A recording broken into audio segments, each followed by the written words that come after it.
vous présenter la galerie de filtres. Donc je reviens en arrière pour avoir ici mon image normale. Dans filtre, je vais aller dans galerie de filtres. Alors là, il y a plusieurs filtres. C'était dès le début de Photoshop, il y a eu ces filtres-là. Donc c'est des filtres un peu particuliers. Je vous montre juste qu'ils existent. Pour l'instant, on ne va pas les appliquer, mais ça permet de garder en mémoire. Donc, allez. Donc on a différents filtres ici, on a 6 catégories, pardon, artistique, contour, distorsion, esquisse, esthétique et texture. On va pouvoir déployer ces filtres pour avoir différents résultats.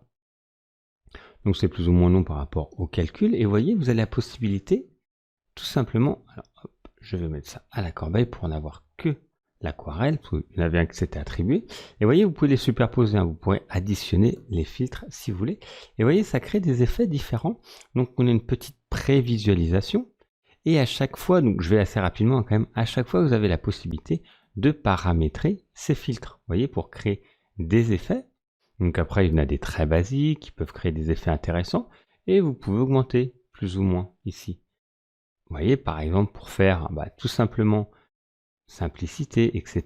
Pour faire des petites illustrations rapides, vous pouvez vraiment faire quelque chose de sympa avec des effets plastiques. Voilà. Alors souvent, on les mixe, hein, ces différents effets, mais voilà, comme ça, vous savez qu'ils existent. Donc c'est artistique. Il y a contour également. Vous voyez, contour ancré, etc. Et souvent, comme je vous dis, on peut les additionner. On peut également les additionner si on appuie sur le petit plus ici. On va garder le premier et on va pouvoir l'additionner. À chaque fois, il y a bien l'option qui est là. Ensuite, distorsion, donc c'est pour créer des effets de plus. Hein. Je vous inviterai, vous, à passer un peu de temps dessus pour voir tous ceux qui existent. Comme ça, vous allez pouvoir le garder en mémoire pour le réutiliser plus tard. Vous voyez, il y a des effets encore.